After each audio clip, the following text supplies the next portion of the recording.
তো কেক কাটার পর আমি সবাইকে কেক খাইয়ে দিচ্ছিলাম, মানে বাচ্চাগুলোকে, কারণ ও তো খাইয়ে দিতে পারবে না। আর দেখো কেমন তাকিয়ে তাকিয়ে দেখছিল। তো ওকে না একটু কেক খাওয়ানো হয়নি, কারণ এর আগের দিন ওর ভীষণ শরীর খারাপ হয়ে গেছিলো, মানে 5-6 বার বমি করেছিল, তো সেই জন্য। আর এই দেখো বাবা যখন আশীর্বাদ করছিল কীভাবে নমস্কার দিচ্ছিল সবাইকে, আর ভীষণ খুশি হয়েছিল। আর এত কম বয়সে ও যে সবটা বুঝতে পারে, এটাই আমার ভীষণ অবাক লাগে। মানে সবাই যেটা বলে ওটাই করে, আর সবার প্রতি ওর অনেক ভক্তি। সত্যি ভগবান যেন ওকে সবসময় খুশি রাখে।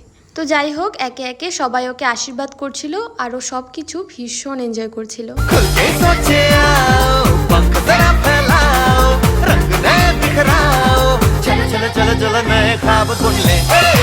যাই হোক, কিছুক্ষণ পর তাদের বন্ধুরাও চলে এসেছিল। ওরা ঘরে বসে গল্প করছিল। আর সেদিন খাবারে কী কী ছিল দেখিয়ে দিচ্ছি চলো।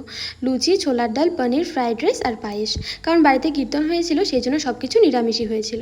সবার খাওয়া দাওয়ার পর আমরাও খেতে বসে পড়ি। মিনি ব্লগটা কেমন লাগলো জানিও। বাই।